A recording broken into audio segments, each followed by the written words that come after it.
अल्हम्दुलिल्लाह वस्सलातु वस्सलामु अला रसूलिल्लाह। माल तिजारत जे अंदरि ज़कात जे मुतालिक़ हिकिड़ो सुवालु आयो आहे। सुवाल इन लेवल जो आहे, हिकिड़े शख़्स ज़मीन ॻीणे, ज़मीन गिने जो मक़सदु सिर्फ़ु ले वेच जो आहे। कॾहिं मौक़ो मिलंदो त इन ज़मीन खे आऊं ख़ासे भाव में फ़रोख़्त कंदुसि, विकिणंदुसि, त इन मथे ज़कात आहे कि न आहे, इन लेवल जो सुवाल ग्रुप आपको मसाइल और उनका हल इन ग्रुप जे तवसल से मूं ते पुॻो आहे। ज़कात जिनी मुंदे में जाए मशहूर चार आहिनि। मवेशी में ज़कात है, ॿई खेती ऐं बागायती खेती है, जे आम कठोर आहे, जेकी अनाज खेती में ज़कात है ॿ। टियों मुंदो सोन चांदी अने कैश, वो हीरे जवाहरात वग़ैरह जेके हुअनि था, तंहिंमें सोन चांदी मेन, दीनार दिरहम, तंहिंजे अंदरि ज़कात। चौथो मुंदो आहे माल तिजारत, तंहिंजे अंदरि ज़कात। त हाणे ही भाउ जेको खेत्र ॻीणो हुयो, प्लॉट ॻीणो हुयो, ही प्लॉट पिंड जी रिहाइश जे मकान लाइ ॻीणो हो त वांदो न आहे, अथवा इन में पिंड जे माल जो की वाड़ो बनाईए का तबेलो बनाईए त वांदो न आहे, कोई ज़कात न आहे। अने जेकॾहिं इहा ज़मीन खेत्र एतिरे लाइ ॻीणो हुजे, ऐं मुंहिंजी वावणी कंदुसि, खेती बाड़ी कंदुसि, त इन मथे ज़कात न आहे। खेती बाड़ी जो जेकी अनाज निकिरंदो तंहिं मथे ज़कात रही। पण ज़ाहिर आहे जे तिजारत लाइ ॻीणो हुयो, तिजारत लाइ वाण ॻीणो हुयो, वाण सुवारी लाइ ॻीणो हुयो त वांदो न आहे। ई वाण जेकॾहिं भाड़े में हले थो या लोडिंग में हले थो त वांदो न आहे। पर ले वेच जो धंधो आहे, वाण ले वेच जो, ले वेच लाइ ॻीणो हुयो त इन में ज़कात थी वेंदी। अने हीअ जेकॾहिं ज़मीन कंहिंखे किराए ते न ॾिनो, डायरेक्ट पई आहे, जॾहिं मौक़ो मिलियो त को कंपनीअ जो वॾो थंभलो अचींदो, ही लाइट वारनि जो, अदाणी वारनि जो, त मूंखे लाभ मिली वेंदो, अथवा इन मां पोइ रीटी विकिणंदुसि, का एक्स वाई ज़ेड को खाण कंदुसि, इन लेवल जी नियत सां जे ॻीणो आयो त इन मथे ज़कात थी चुकी आहे। अने ज़कात जे बारे में हिकिड़ी मशहूरु रिवायत आहे। अच्छा, माल तिजारत जेको रहे, इन में हूअ ज़कात जो इख़्तिलाफ़ आहे परियां थी, पर सही मुंदो इहे त माल तिजारत जे अंदरि ही तिजारत जो खपे ई माल आहे, ही ज़मीन आहे, वाण आहे, खपे ई वस्तु आहे।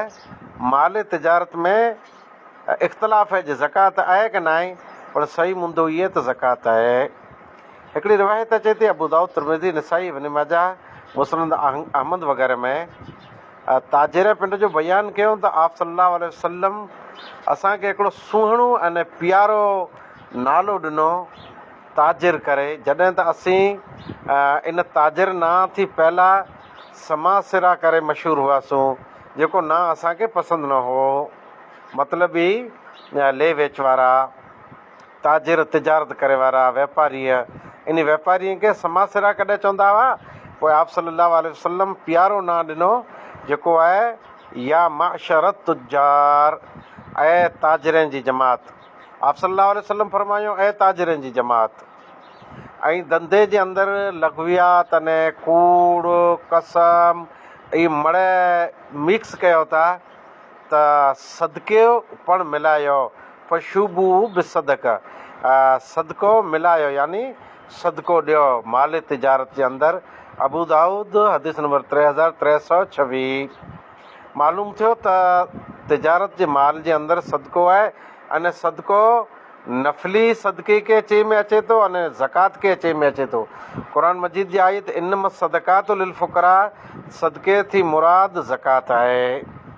ॿई हदीस अचे थी त आप सल्लल्लाहु अलैहि वसल्लम कान यअमुरु न अन नुख़रिज सदका मिनल लज़ीना उद्दु लिल बय, असीं उन माल मां सदको कढूं यानी ज़कात ॾियूं जेको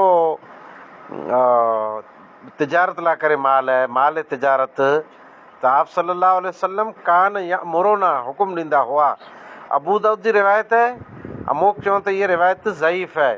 शेख नासिरुद्दीन अलबानी रहमतुल्लाह अलैह ज़ईफ़ चयो, जॾहिं त शेख इब्न बाज़ जो कौल मशहूर है नूरुन अला दर्ब जे अंदर, त इहा रिवायत इन दर्जे ते पुॻी जे इन जा ॿिया शाहिद आहिनि। ॿी रिवायत शाहिद है जेको इन रिवायत खे तक़वियत ॾिए थी। नाफ़े मौला इब्न उमर से रिवायत है सही सनद से, जेको रिवायत हाफ़िज़ इब्न हजर अस्कलानी पिंड जी दराया में, इमाम शाफ़ी अल जे अंदर, इमाम बहकी सुनन अल कुबरा में, इमाम इब्न हज़म अल मुहल्ला में, इमाम नववी रहमतुल्लाह अलैहि अजमाइन अल मजमू जे अंदर ज़िक्र कयो हुयो अन इब्न उमर लैस फिल उरूज़ ज़कातन, माल तिजारत में ज़कात नाई इल्ला माकान लित तिजारा, मगर ई माल सामान जेकॾहिं तिजारत लाइ करे आहे त इन जे अंदरि ज़कात आहे। अलगर्ज़ सुवाल थोरो लंबो थी वञे थो। तिजारत जो जेकी माल रहियो, इहा ज़मीन आहे, गाॾी आहे, मकान आहे, कोई पण तिजारत जो सामान रहियो, अने ही सामान तिजारत वारो दुकान जे अंदरि पियो वग़ैरह वग़ैरह, त माल तिजारत जे अंदरि ज़कात आहे। वाख़िर दावाना अल्हम्दुलिल्लाहि रब्बिल आलमीन।